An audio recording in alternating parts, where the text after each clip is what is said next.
It is early in the 1780s, and the rugged territory, long known to scouts and surveyors, is attracting increasing numbers of settlers from the east. Along the wilderness road they come, families with their animals, they trudge northwest. Behind them, the struggles of the Revolutionary War. Before them, the conquest of a wilderness. The journey is long and arduous, but it leads to a land of promise. And for Walter Taylor and his friend George Simmons, that is enough. These men have fought for freedom. They intend to make it real. A purpose fully shared by Mrs. Taylor and Mrs. Simmons, women of dauntless courage. Day after day, the party follows the unfamiliar trail, sometimes crossing the beds of streams carved through Kentucky limestone, streams bordered by forests of cherry, walnut, hickory, and oak. And there's many a hill to climb in the course of the weeks of travel. Streams, hills, and forests, the trail of the wilderness road. And more than physical hardship lies along the way. Here, Taylor and Simmons catch sight of grim reminders of a kind of danger. An overturned and abandoned kettle means but one thing: Indians. Nearby is further evidence of the swift and tragic raid: a woman's shoe and a child's bonnet.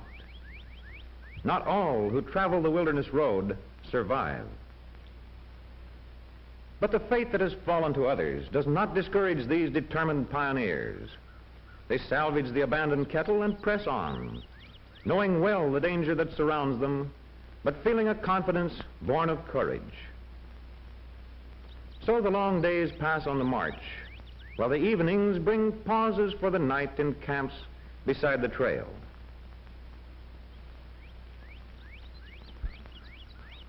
Finally, several days later, the party have reached the bluegrass country. Not far away is their destination, a fort called Harrod Station. Since 1775, an outpost of the frontier. Here, keen-eyed sentries keep a constant watch, ever on the lookout for signs of hostile Indians. Within the fort enclosure lives a small community of settlers, some of them permanent residents, others temporary visitors, all of them busily engaged with the tasks of the frontier. Now from his post, the sentry catches sight of the group of new arrivals. They will be more than welcome here at Harrod Station. Newcomers to the frontier mean so many more strong arms skilled in the use of rifles, so many more stout hearts to aid in the winning of a wilderness. And to the travelers, arrival at the fort means the often dreamed of end of a long, wearisome and dangerous journey. Little wonder that there is rejoicing all around as fort dwellers and newcomers greet each other. The people of the fort community know all too well what the long trek from Virginia has meant. It's good to see you again. They too came over the wilderness road not so long ago. A common purpose, a common faith unites the pioneers. During their stay at the fort, the Taylors share the cabin of the Carters, friends known in Virginia. Household tasks are likewise shared. And as Mrs. Carter tends her baby boy, Mrs. Taylor busies herself with the cooking, while little Mary Carter winds balls of rags for weaving. At the fort spring, Ruth Taylor fills a wooden water bucket. Nearby, her brother John milks the family cow, kept inside the fort enclosure, along with other members of the fort's animal population, highly prized possessions of the little frontier community. So life at the fort goes on, with tasks for each and for all. Lye from wood ashes is laboriously stirred into an iron kettle of boiling animal fat. Thus is prepared the soap that is needed for laundering clothes and for other household uses.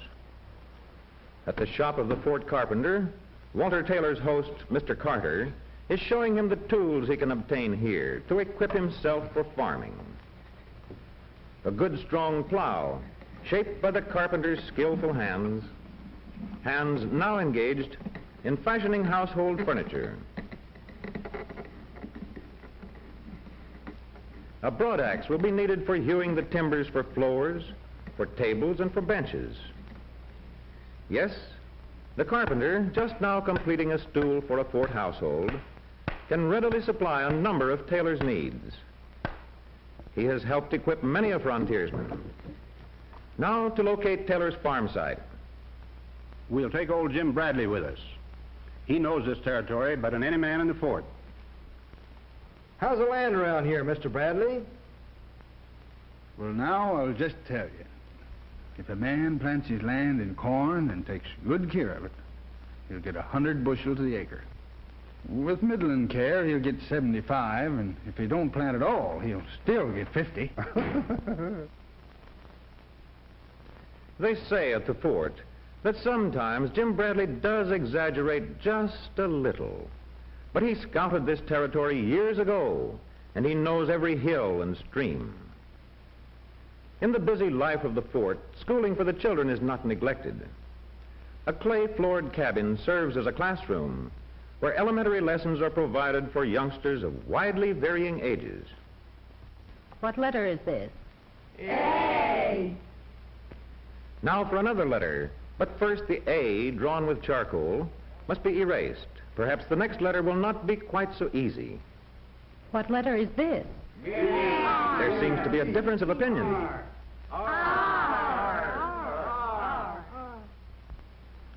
Meanwhile, in the Carter cabin, household tasks proceed. Mrs. Carter is busy at her loom, weaving cloth strips into floor mats, while Mrs. Taylor takes up a kettle of melted tallow from before the cooking fire. Tallow she uses for pouring candles in a metal mold. We'll need those candles for the big doing Saturday night. They'll be ready. Yes, the candles will be needed Saturday night.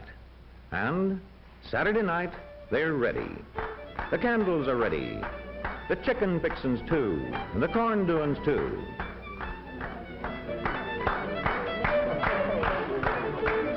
All hands up and circle right. I says to him, stranger, why, them ain't Indian mounds you're looking at.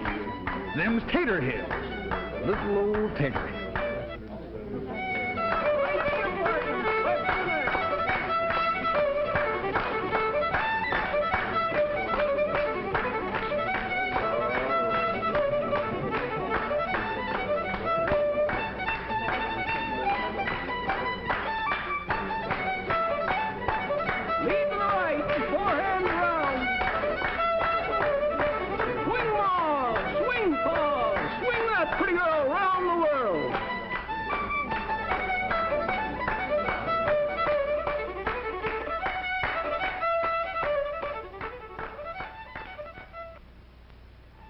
The days go by, and soon Taylor is felling trees from his own land for his own log cabin.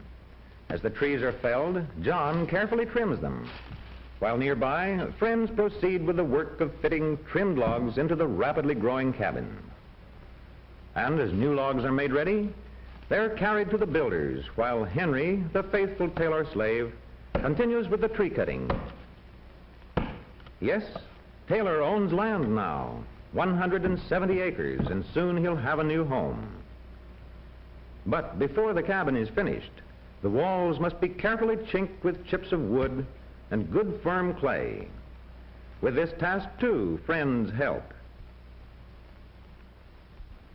As the cabin nears completion, Henry begins plowing the Taylor land in preparation for the planting of the first corn crop.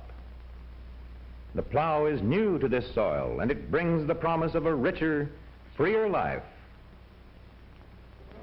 At last, the day arrives when the Taylors are ready to leave the temporary haven of the fort to establish themselves in their new frontier home. Goodbye. Bye.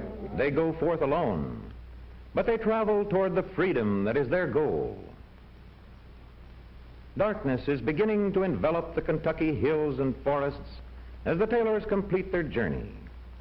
But now they are home. They are on land that is theirs, and theirs alone. And with land, a man can be free. Presently, as the smoke from their fireplace rises against the evening sky, the Taylors, proud and secure in their pioneer faith, face the radiant west that beckons still. If things don't go right, we can always move on. Let's not think about that. Not yet. No, but it's good to know there'll always be freedom out there. Freedom out there, always.